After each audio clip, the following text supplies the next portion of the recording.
So Catherine, Princess of Wales, is becoming increasingly visible at the center of the royal family's most important public occasions. And the most revealing part of the story is not simply that she is appearing more often. It is what those appearances may tell us about the future of the monarchy. Because when the British royal family changes, it rarely happens with one dramatic announcement.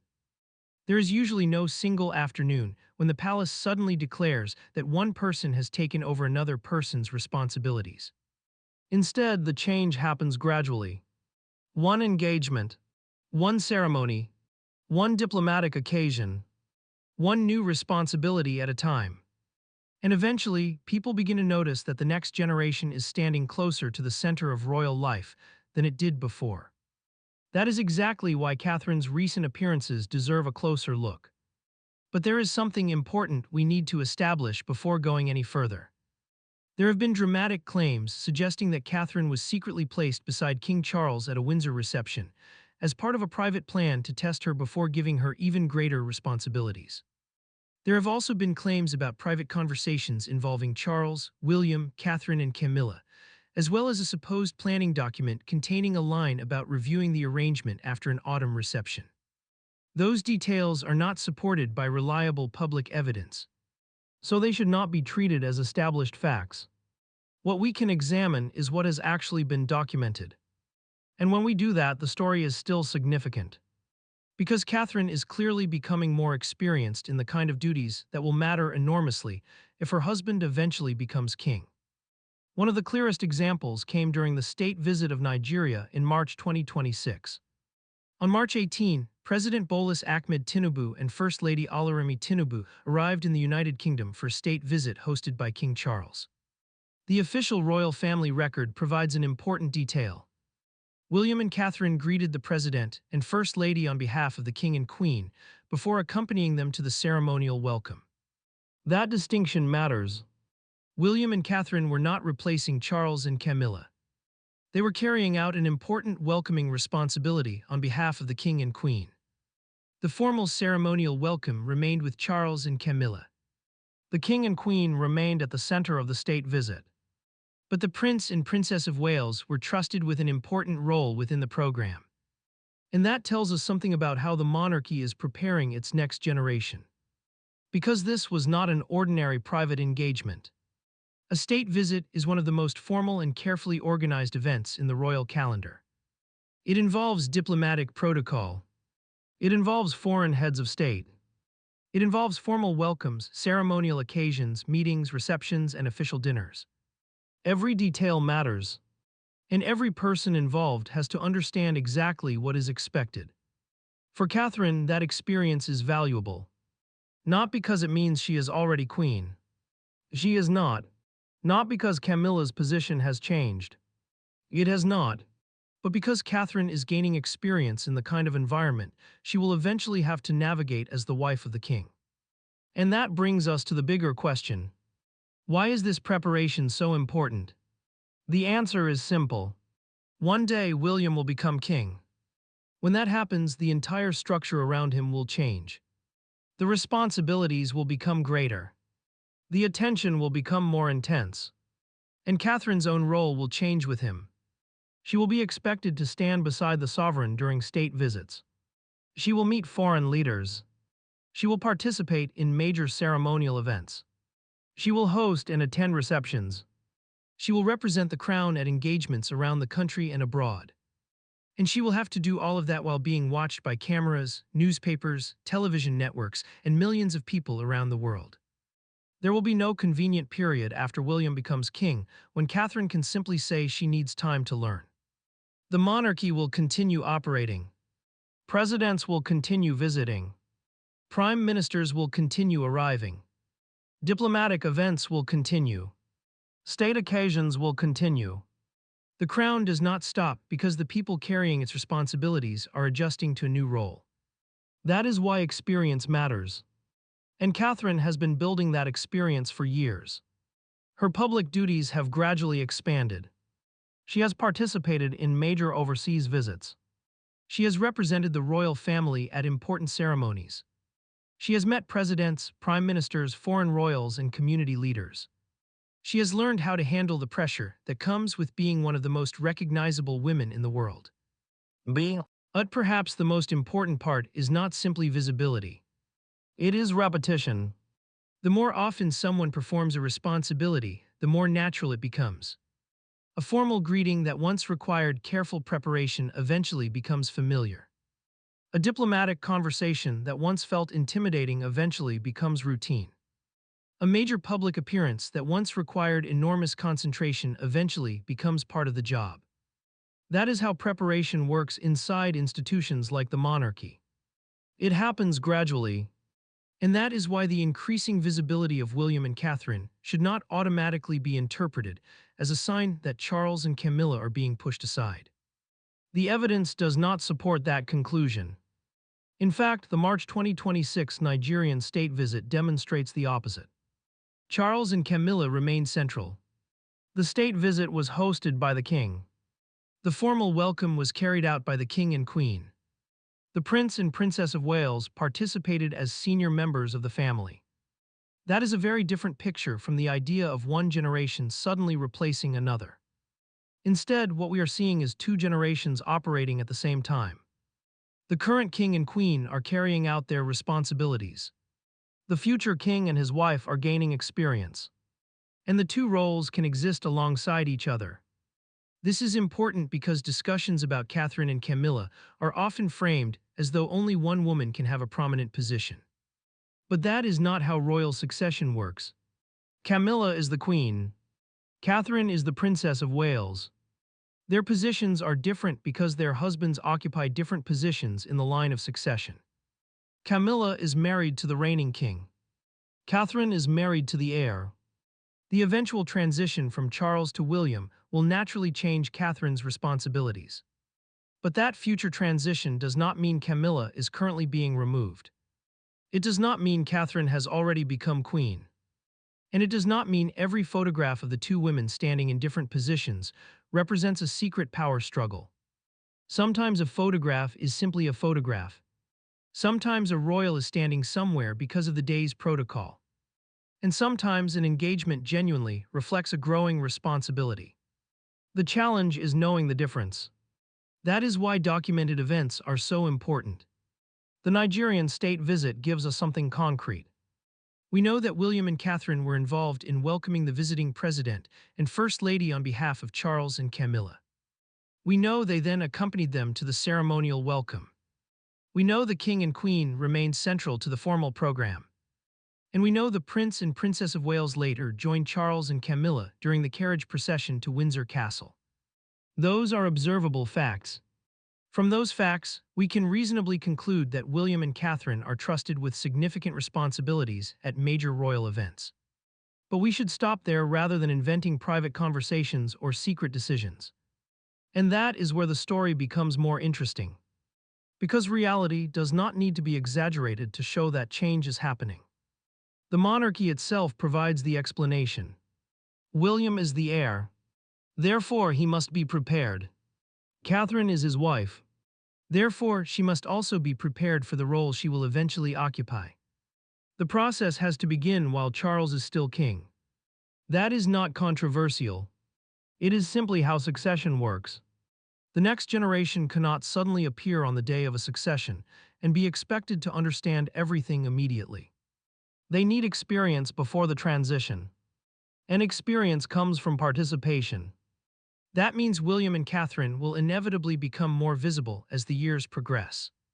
There will be more occasions where they represent the king. There will be more diplomatic events. There will be more international travel. There will be more meetings with foreign leaders.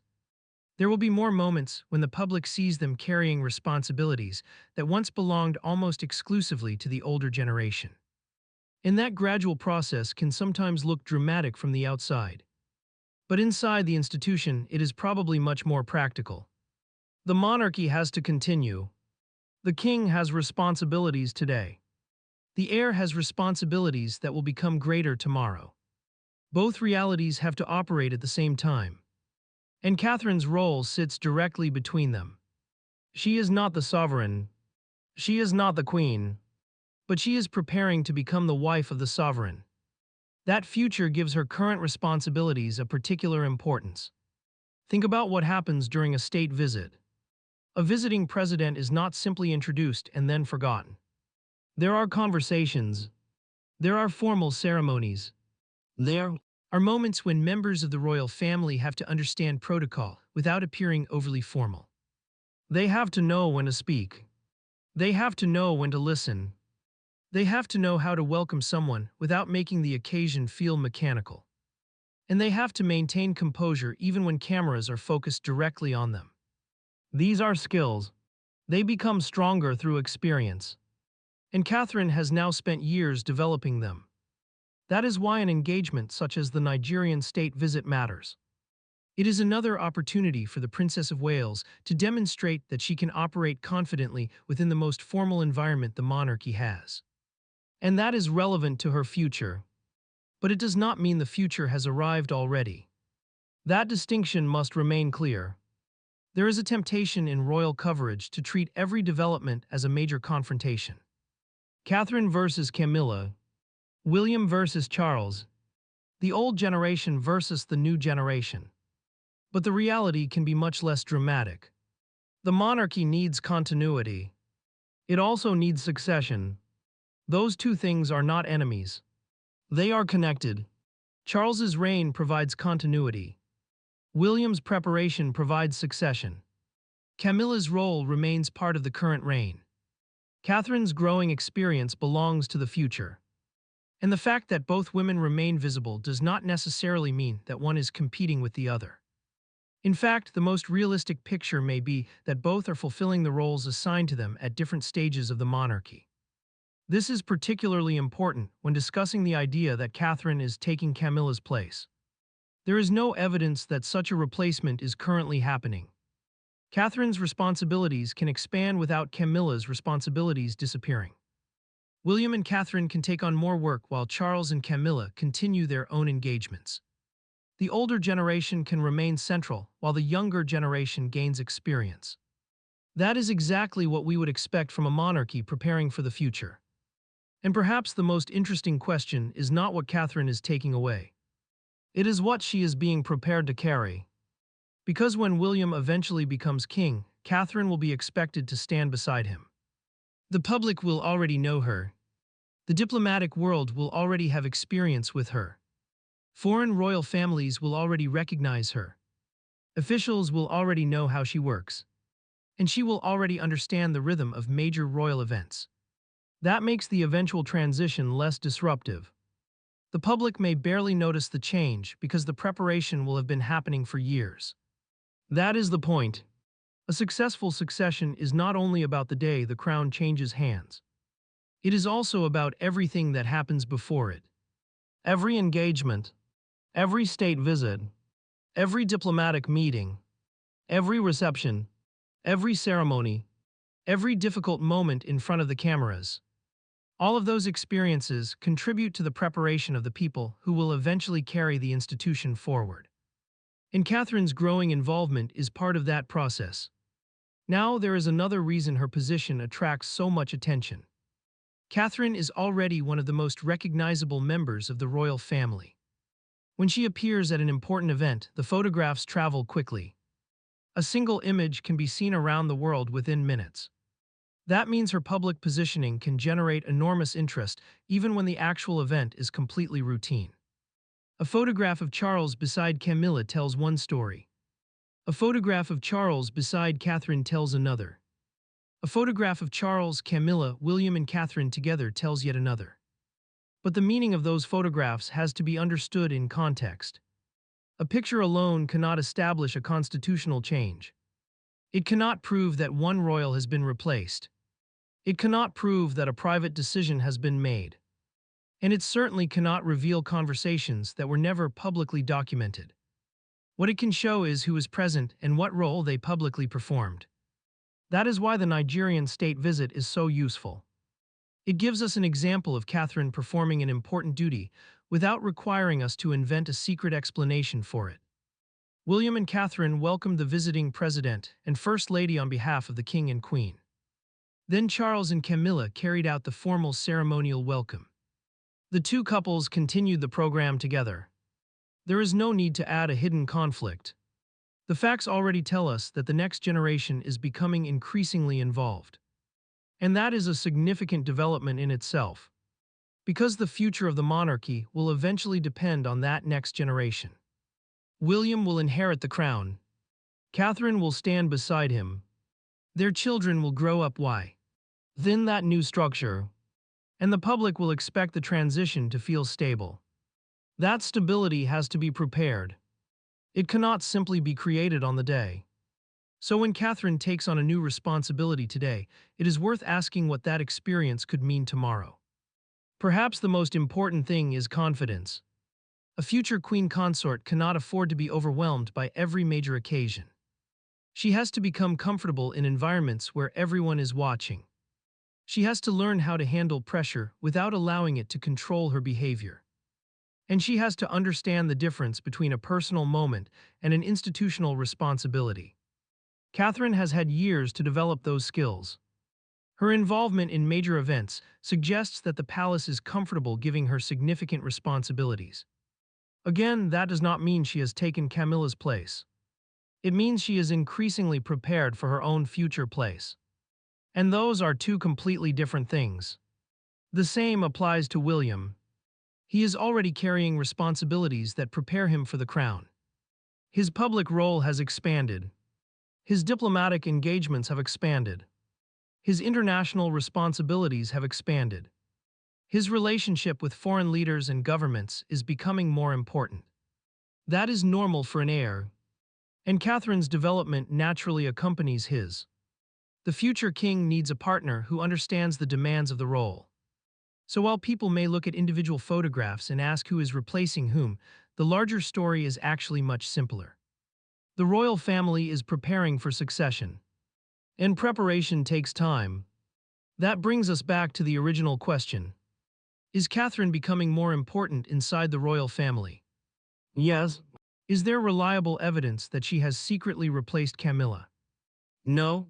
Is there reliable evidence that Camilla is being removed from her position? No. Is there clear evidence that William and Catherine are being trusted with increasingly important responsibilities? Yes. The official record gives us examples. And those examples are enough to show that the younger generation is being prepared for a larger role. That does not diminish the current king and queen. It strengthens the institution's ability to continue beyond the current reign. Charles's job is to carry the crown now. William's job is to prepare to carry it later. And Catherine's job is to prepare alongside him. That is the real story. Not a secret replacement. Not a sudden palace rebellion. Not a dramatic transfer of power, but a gradual process that has been visible in public for years.